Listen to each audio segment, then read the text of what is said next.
So you saw that we can use virtual functions to achieve the runtime binding. But how does it actually happen? What is there going on behind the scenes? So let us look on that in this video.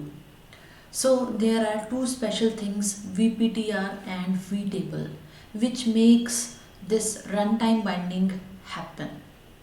So when a class contains at least one virtual function, the compiler declares a special pointer for that class, and this pointer is called VPTR or V pointer. Okay, so for example, you have a class A, and this class has a set of functions. Suppose public void f1 virtual void f2. There is some definition also. Similarly, we have another virtual function, virtual void f3 virtual void f4.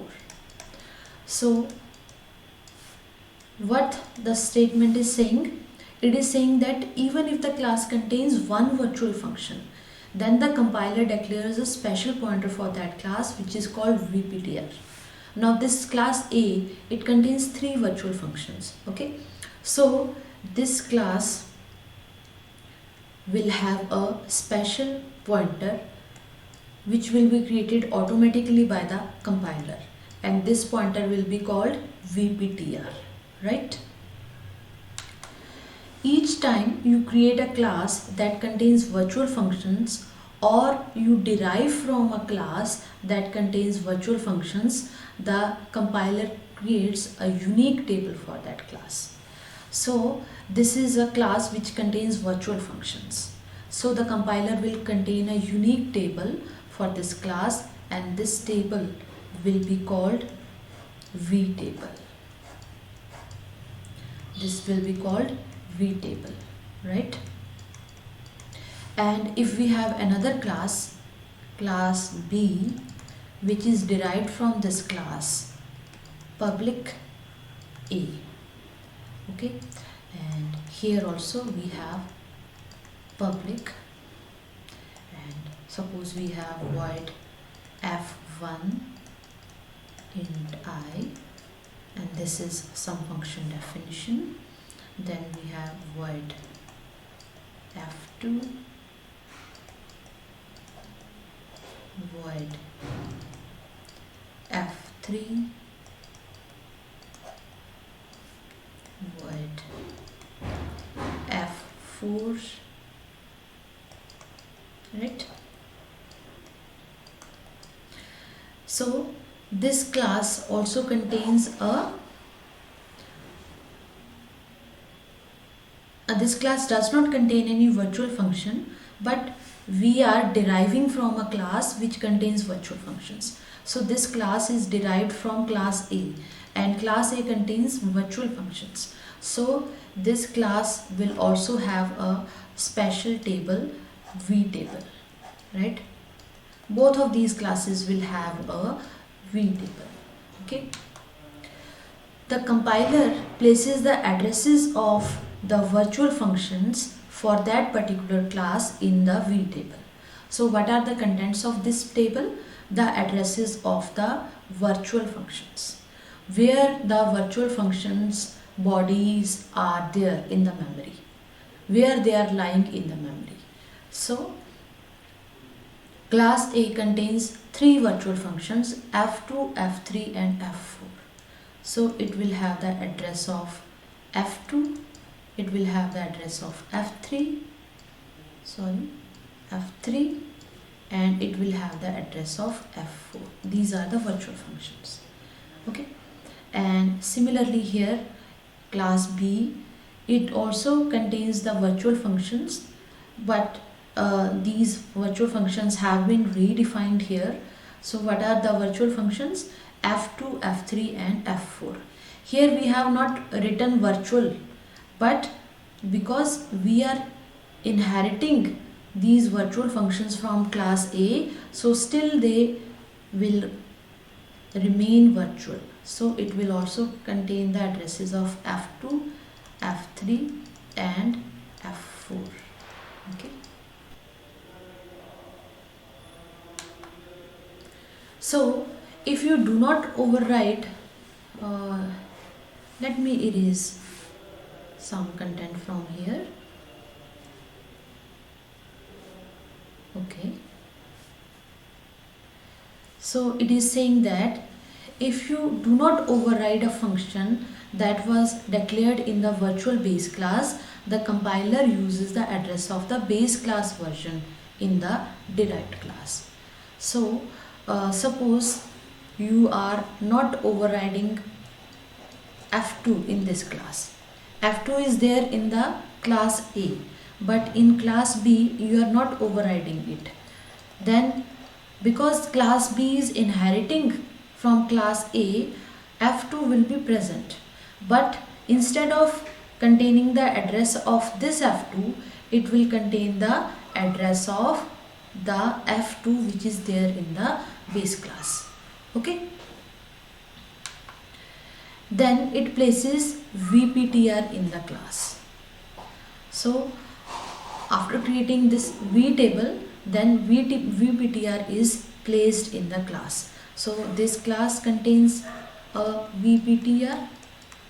This class also contains a VPTR. Okay.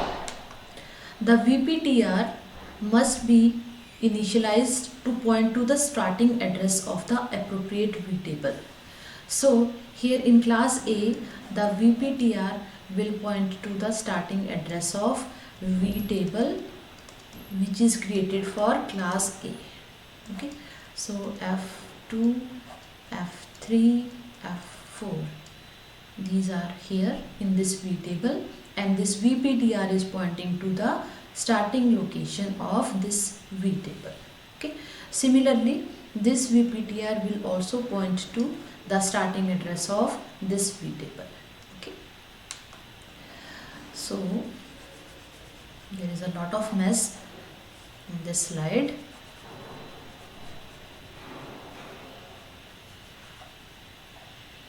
Okay, so when you make a virtual function call through a base class pointer, then what will happen? You create a pointer to the base class AP, where AP contains, suppose, the address of, let us also create class A object. Okay, so AP contains the address of A. Okay, then we make a virtual call through AP. Let us call F2. So we are calling virtual function F2. Then the compiler quietly inserts the code to fetch the VPTR. So compiler will look for the VPTR. Where is VPTR? VPTR is here. And then look up the function address in the V table. From the VPTR, it will be able to go to V table, and in the V table it will find the address of F2. So here it finds the address of F2, and that F2 will be executed. It means this F2 will be executed. Okay, so it is calling the correct function and causing the late binding to take place. Okay, similarly, when you create the base class object B and you assign this address of B to AP, then what will happen? Then when you try to call, suppose F3, then compiler will look for the VPTR of class B. Okay, so it will go to this vptr, and through this vptr it will go to the vtable. Vtable will contain the address of f3, and this f3 which is there in class B, it will be executed. Okay, and when you make call to f2, what will happen? Again it will go to vptr. In vptr it will find the vtable of class B, and this vtable contains the address of f2.